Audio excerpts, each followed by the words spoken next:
Olá, meus amigos e irmãos. Que a graça e a paz do nosso Senhor e Salvador Jesus esteja com cada um de nós. Começamos aqui mais uma lição da revista Palavra e Vida, produzida pelo Departamento de Educação Cristã, juntamente com o Departamento de Comunicação da Convenção Batista Fluminense. Esta revista, que foi escrita pelo pastor Eliseu Gomes da Rocha, com o título Gálatas, a Carta da Liberdade. Mas antes de continuarmos, não se esqueça de se inscrever aqui no nosso canal, no botão aqui embaixo, onde está escrito Inscreva-se. Curta, deixe o seu comentário, acione o sino das notificações e compartilhe este conteúdo para os irmãos aí da sua igreja. Toda semana nós estaremos publicando aqui uma nova lição, para que possamos estudar juntos. A lição de hoje é a lição de número 9, e que traz o título Cuidado Mútuo na Comunidade Cristã. E que tem o texto base em Gálatas, no capítulo 6, do versículo 1 ao 10, e que nós estaremos lendo aqui neste momento para a introdução da nossa lição. E o texto, ele nos diz assim: Irmãos, se alguém for surpreendido em algum pecado, vocês que são espirituais deverão restaurá-lo com mansidão. Cuide-se, porém, cada um, para que também não seja tentado. Levem os fardos pesados uns dos outros, e assim cumpram a lei de Cristo. Se alguém se considera alguma coisa, não sendo nada, engana-se a si mesmo. Cada um examine os próprios atos, e então poderá orgulhar-se de si mesmo, sem se comparar com ninguém. Pois cada um deverá levar a própria carga. O que está sendo instruído na palavra, partilhe todas as coisas boas com quem o instrui. Não se deixe enganar, de Deus não se zomba, pois o que o homem semear, isso também colherá. Quem semeia para a sua carne, da carne colherá a destruição, mas quem semeia para o Espírito, do Espírito colherá a vida eterna. E não nos cansemos de fazer o bem, pois no tempo próprio colheremos se não desanimarmos. Portanto, enquanto temos oportunidade, façamos o bem a todos, especialmente aos da família da fé.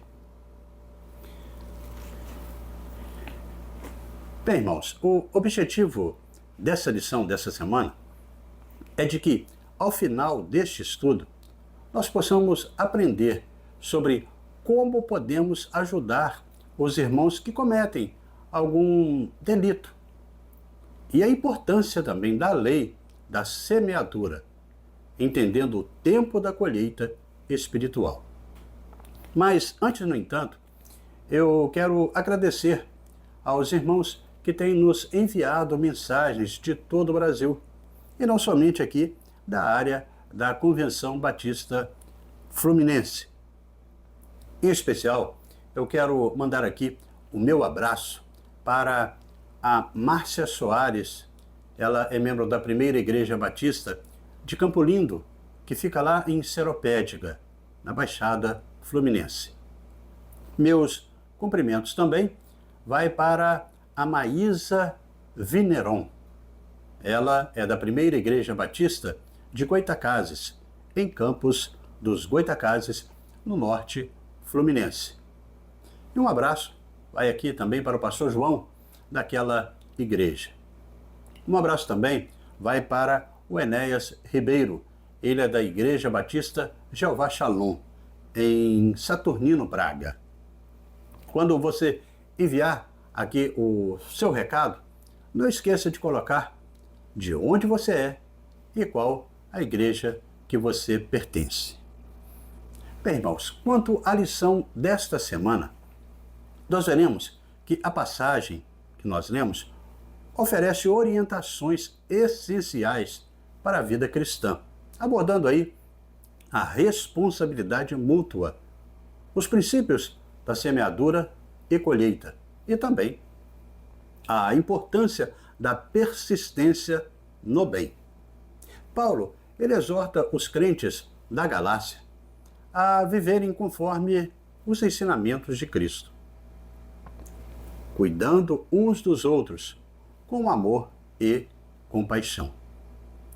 No versículo inicial, Paulo ele destaca a necessidade de restaurar os irmãos que pecaram com humildade e gentileza. Ele usa a metáfora da semeadura e colheita para ilustrar que semear para o espírito resulta em vida eterna, enquanto semear para a carne leva para a corrupção.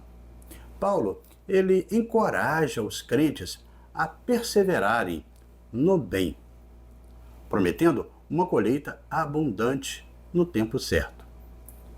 Senão, eles desistirem na caminhada.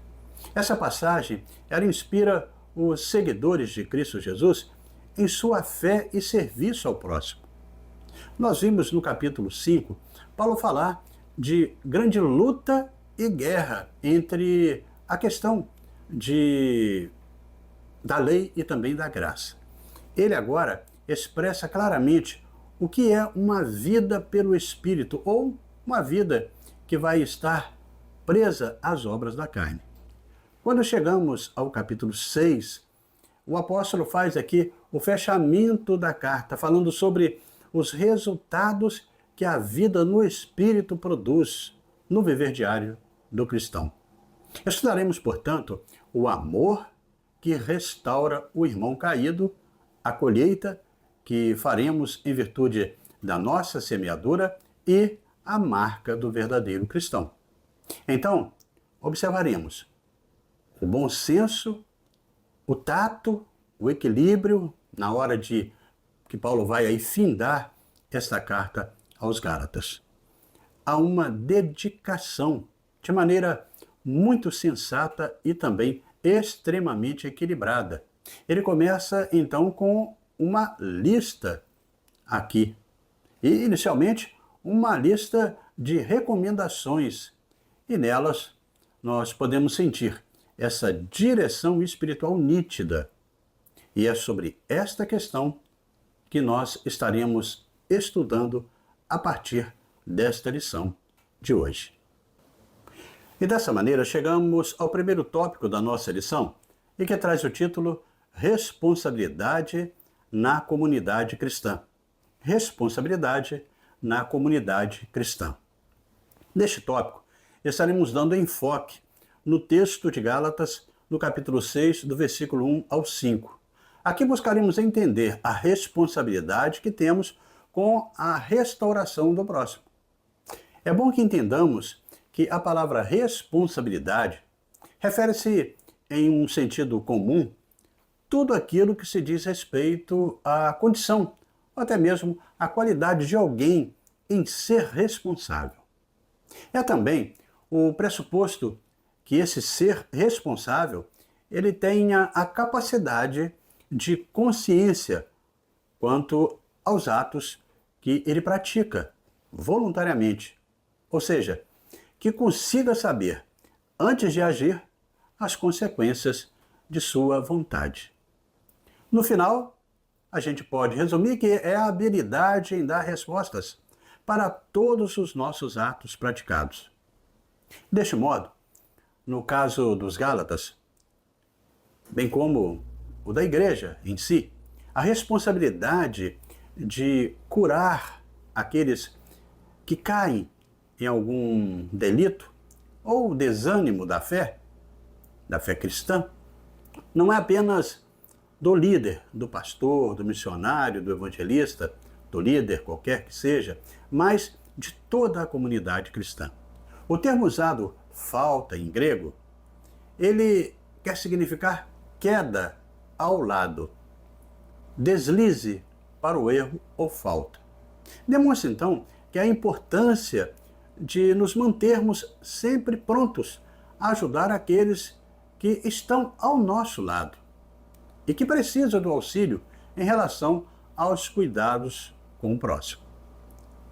As pessoas estão com problemas com relação às obras da carne. E essa pessoa é surpreendida em algum pecado. A ideia não é destruir essa pessoa, acabar com ela. A orientação que Paulo dá é de que, ao demonstrar que essa pessoa, mesmo sendo grande pecadora e culpada, ela necessita de restauração. Não podemos usar um espírito de censura ou crítica apenas, mas nós precisamos estender a mão para resgatar essa pessoa caída. Na visão de Paulo, a igreja é uma comunidade onde o amor precisa reinar.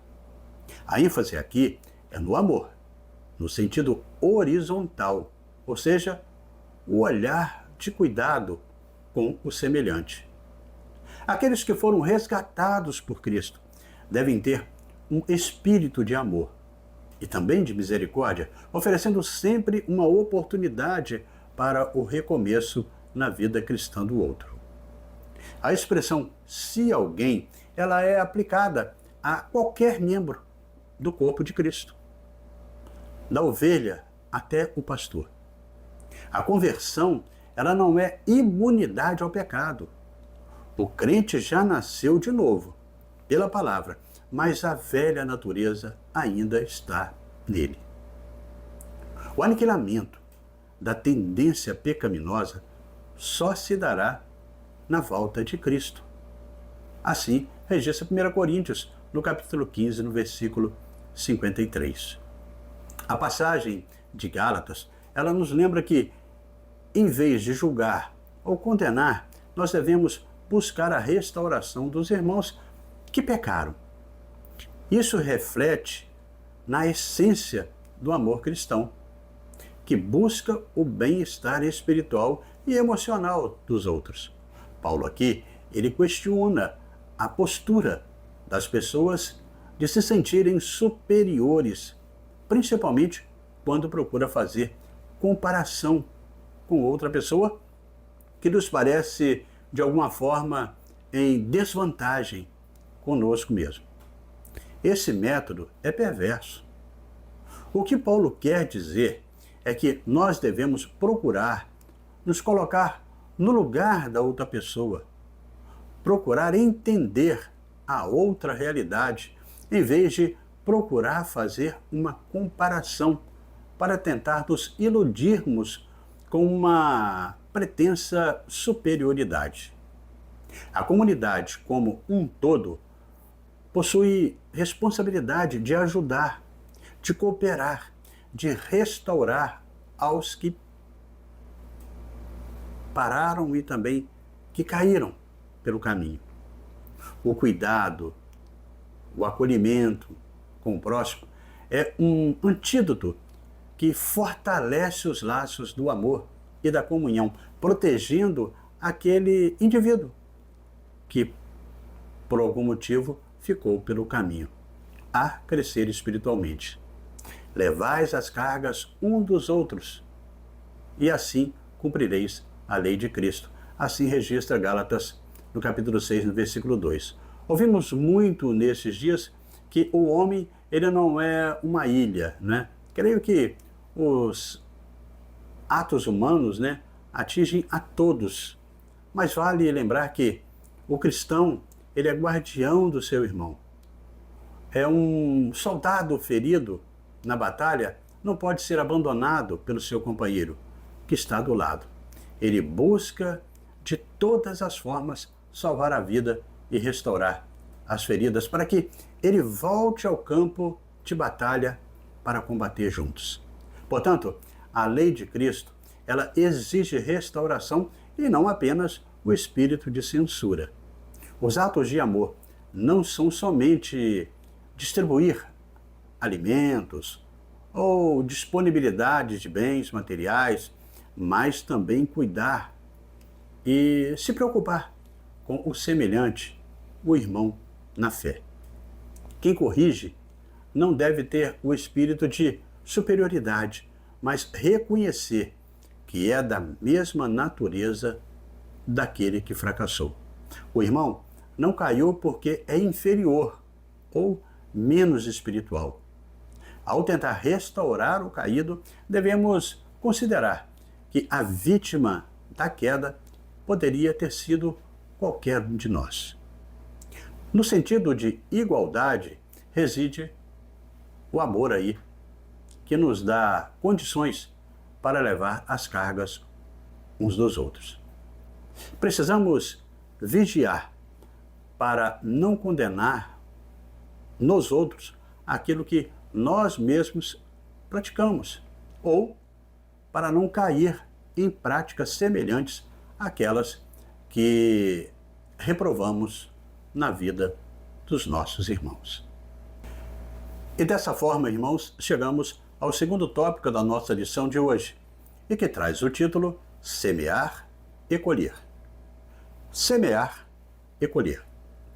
Neste tópico, nós estaremos dando aí enfoque ao texto de Gálatas, do capítulo 6, do versículo 6 ao 8. Aqui, Paulo ele faz um contraste entre o que se produz na carne e a frutificação no espírito. A passagem ela oferece insights profundos sobre a dinâmica espiritual da semeadura e da colheita, em conceito fundamental na vida cristã. Nesses versículos, o apóstolo Paulo ele utiliza uma metáfora agrícola para transmitir verdades espirituais essenciais. A analogia ressoa com a experiência humana universal de plantar e colher.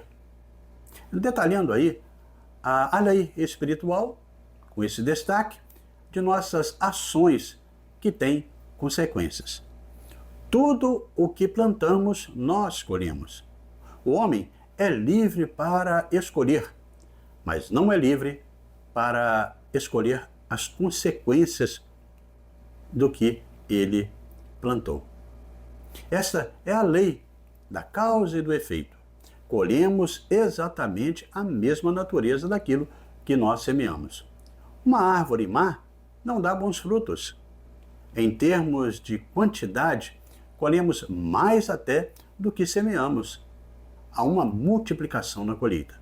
Desta forma, Paulo ele enfatiza a importância de semear para o espírito, investindo em valores e práticas que são congruentes com os propósitos divinos. Quem semeia ventos, colhe tempestade. Querer subverter este princípio é tentar zombar de Deus. Paulo ele adverte sobre semear para a carne, o que leva à corrupção, à destruição espiritual.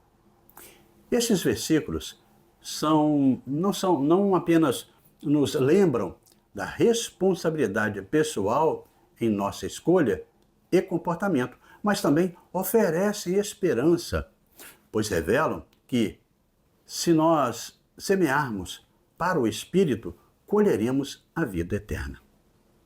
Paulo ele retorna os dois elementos citados em seus embates com os legalistas, quais sejam a carne e o espírito.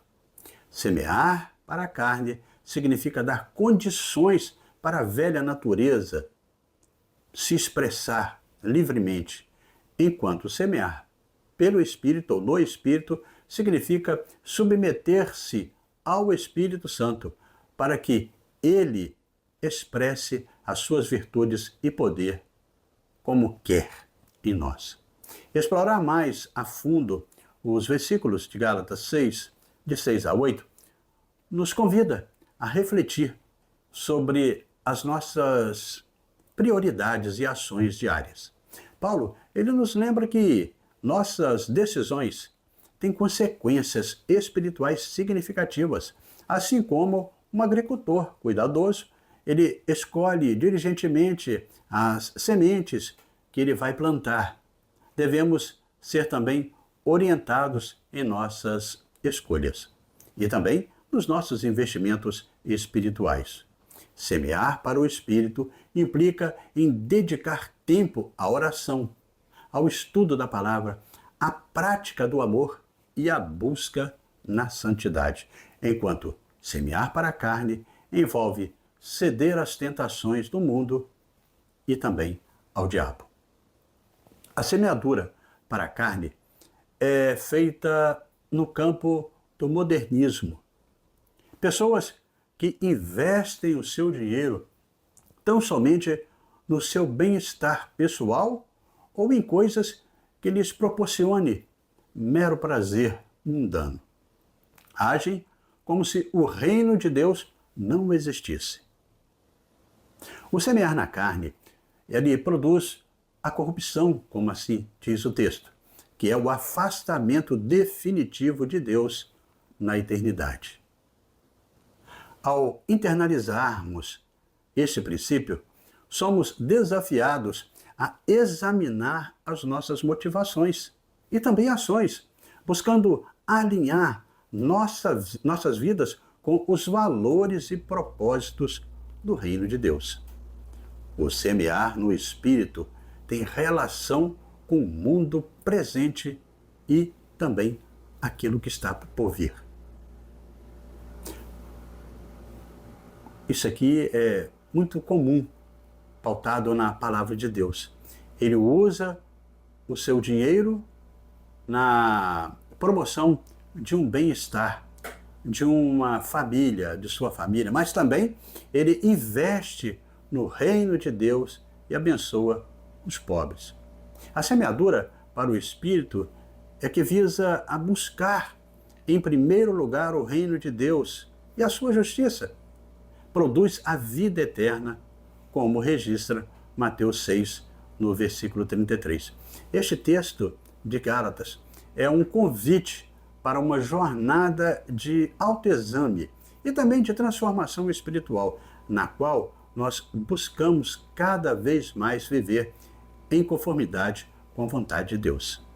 A promessa de vida eterna nos inspira a perseverar na semeadura para o Espírito, inclusive confiando na fidelidade e na graça de Deus para sustentar e fortalecer nossos esforços. Essa jornada de semeadura e colheita é central para a vida cristã e nos conduz a uma experiência mais profunda no amor e na bondade do Senhor em nossas vidas. A semeadura da futura colheita pode ser positiva ou negativa. Podemos plantar sementes de ódio, de raiva, de rancor, de dores na alma e na vida das pessoas.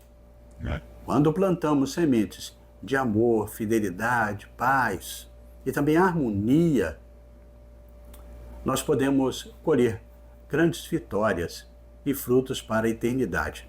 Então, quem semeia para a carne, ou seja, quem obedece aos impulsos da carne e quem se deixa dominar por essas questões, vai colher apenas a destruição. O texto nos faz aí um convite para semearmos para o Espírito. Deste modo, vamos colher para a vida eterna. Em breve, vai se manifestar, com certeza, aí, o resultado da nossa escolha do que semearmos. E assim, irmãos, chegamos ao terceiro tópico da nossa lição de hoje, que traz o título Persistência no Bem. Persistência no Bem. Neste tópico, nós estaremos destacando o texto de Gálatas, no capítulo 6, nos versículos 9 e o versículo 10. Aqui, Paulo ele vai fazer uma reflexão à prática do bem. E encontramos no texto um convite à persistência e à generosidade na vida cristã. Esses versículos, eles encapsulam princípios aí fundamentais que permeiam a jornada espiritual dos crentes, oferecendo também orientação e engajamento em meio aos desafios e às provocações que nós enfrentamos. Com respeito à prática do bem, devemos observar aqui 3 coisas que são essenciais. Primeiro, o tempo. Devemos fazer o bem sempre, em toda e qualquer oportunidade. Em segundo lugar, o alcance. Nosso amor deve estender-se a todas as pessoas e não apenas a um grupo seleto. E, em terceiro lugar, a prioridade, a família da fé. Porém, sem esquecer os demais. Partindo desse pressuposto, vamos aqui, nós podemos ver neste texto de Gálatas, nessa escrita que o apóstolo Paulo faz, que é uma carta repleta de ensinamentos sobre a liberdade em Cristo e juntamente com a justificação pela fé e a vida no Espírito. Nesse contexto, os versículos 9 e 10 do capítulo 6 destacam como um lembrete poderoso da importância da perseverança e da prática do bem na vida do crente. O fazer o bem pode ir muito além de ajudar os domésticos da fé ou a família de Deus. O verdadeiro cristão é motivado pelo Espírito Santo à prática do amor sem fronteiras, com toda a liberdade que a vida cristã nos proporciona.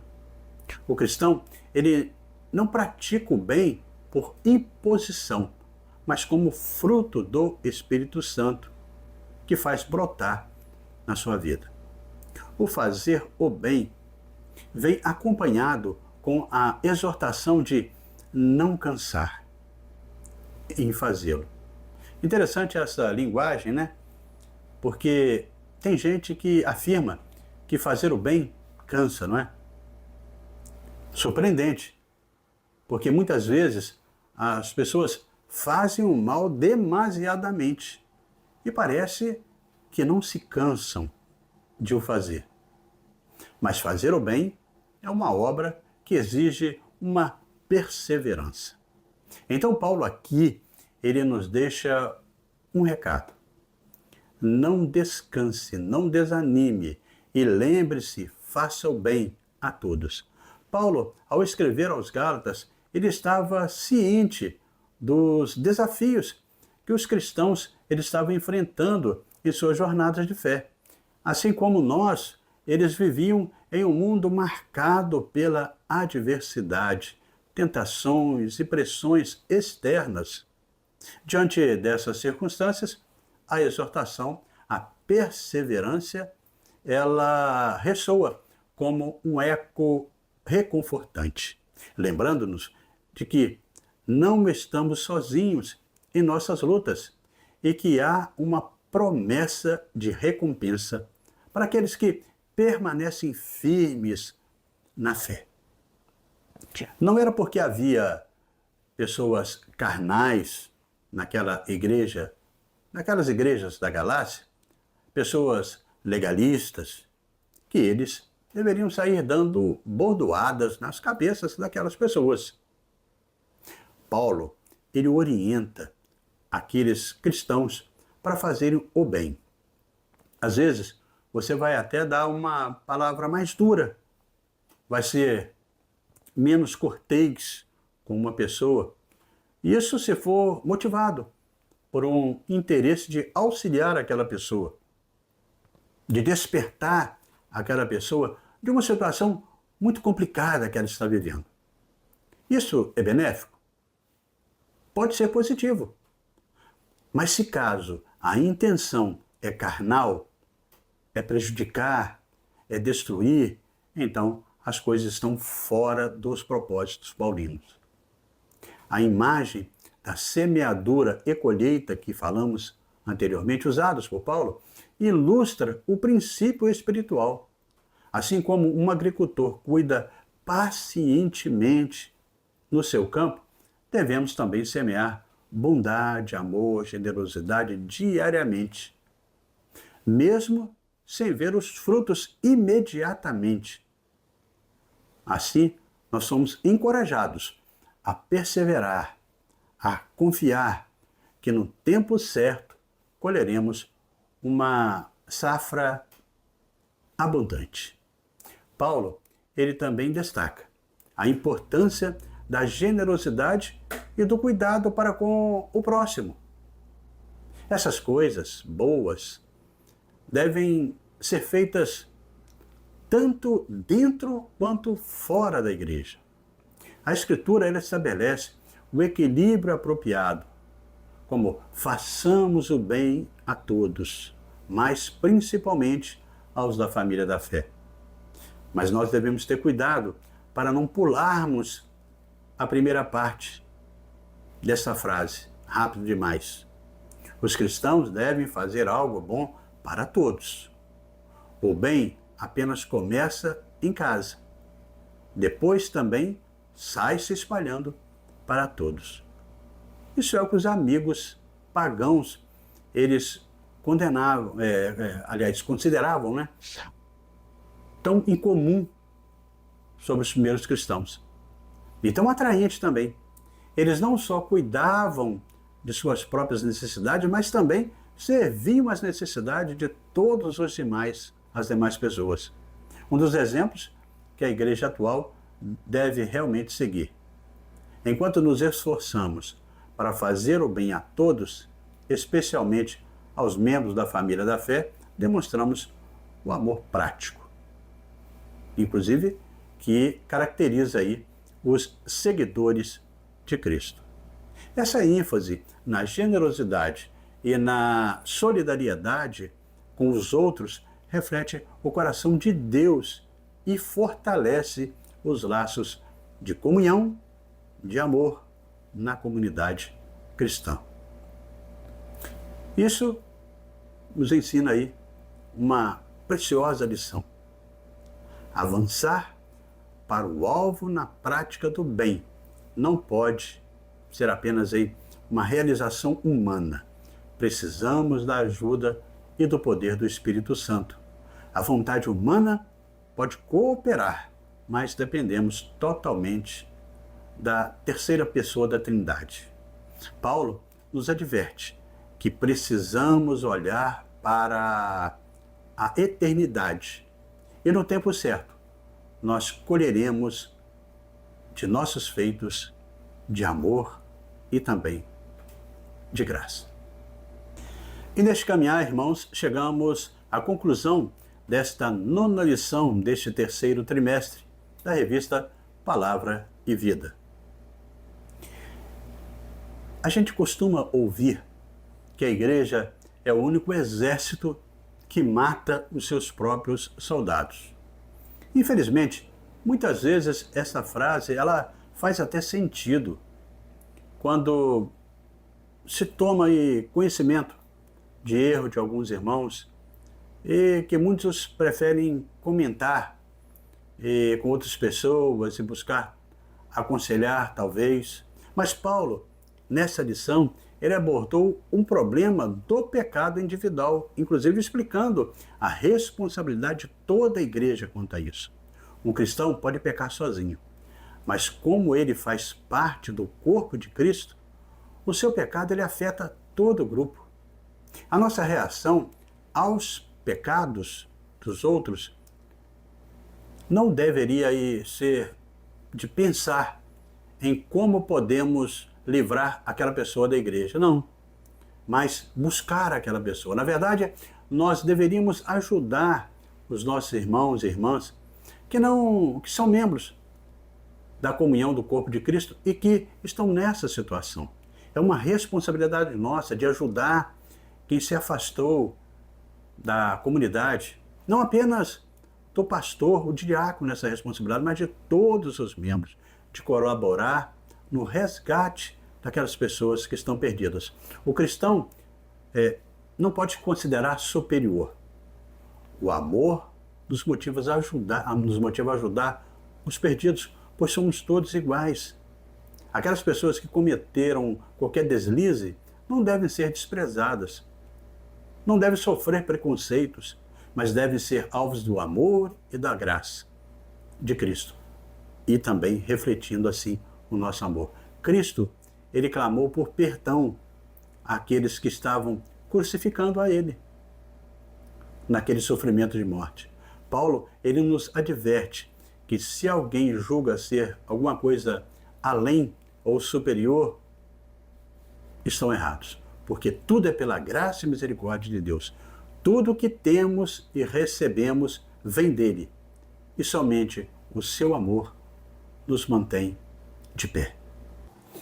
E dessa forma, irmãos, chegamos ao nosso momento para pensar e agir, com 3 reflexões propostas pelo pastor Eliseu Gomes da Rocha. Na primeira reflexão, você consegue pensar em épocas da sua vida em que a semeadura para a satisfação de sua natureza pecaminosa o obrigou a colher coisas ruins? Em segundo lugar nessa reflexão, quais são as boas ações necessárias para uma boa colheita com o Espírito Santo? Na terceira reflexão, nos pergunta que sobre ajudar ao próximo, você tem sentido desejo em sua vida? Bem, irmãos, na lição de hoje, nós podemos ver que o fruto do Espírito não compartilha com o fruto da carne. O homem guiado pela velha natureza não pode sentir a paz que Jesus oferece para nós. Nesse sentido, o que semeamos, colheremos. E dessa responsabilidade, ninguém tem como escapar. Não importa quem seja a pessoa. Outra questão é que nós devemos estar à altura do potencial que Deus nos deu. Nós seremos julgados com base em como satisfizemos as expectativas de Deus para nós. O perigo de nos compararmos aos outros é que nós podemos estar à frente ou atrás da vontade de Deus, o que é um grande perigo. Nós devemos saber onde é o nosso lugar dentro da vontade de Deus para a nossa vida. Os cristãos, eles têm diferentes dons e habilidades. Não somos responsáveis por fazer tudo ou dar as mesmas contribuições que os outros.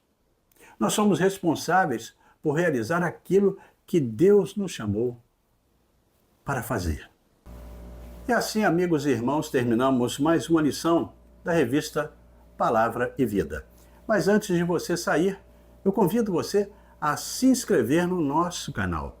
No botão aqui embaixo, onde está escrito inscreva-se, curta, deixe o seu comentário, acione o sino das notificações e compartilhe aí para o grupo de WhatsApp da sua igreja, para que mais pessoas possam desfrutar deste conteúdo para a edificação de cada um na aprendizagem da Palavra de Deus.